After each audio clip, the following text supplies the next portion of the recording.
I'll be giving you a quick run through on what you need to look for to see if your refrigeration unit has a third-party cable installed. Firstly, you need to open up the control box panel, as shown, and you should see something almost identical to this. Next, you'll want to confirm that there is a data module in place. There are a few different types of data modules you will encounter. However, in this particular case, we have a Blue Box 1 module. For reference, this has been circled in red. Where my finger is touching is the Blue Box harness. You'll see it comes out of the base of the Blue Box module via a large plug.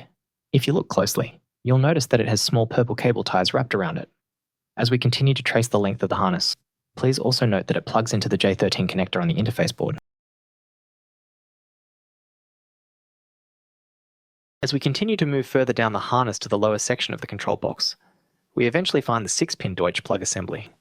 As mentioned prior, this 6-pin connector provides the Cooltrax gateway with a direct power and data connection point to interface with the refrigeration unit.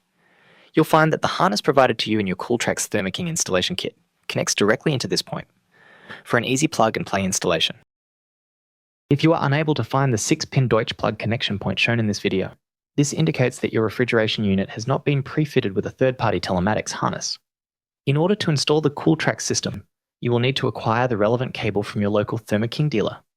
Without this cable, Cooltrax gateway can't be powered up or receive data from the refrigeration unit.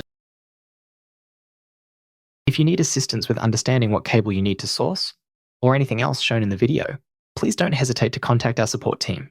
You can get in touch with us by calling the landline number shown on this slide, or alternatively, via email on support@cooltrax.com. If you liked this video and found it helpful, don't forget to like and subscribe to our channel. If you have any questions or other video topics you'd like to see covered, feel free to leave a comment below. Thanks for watching.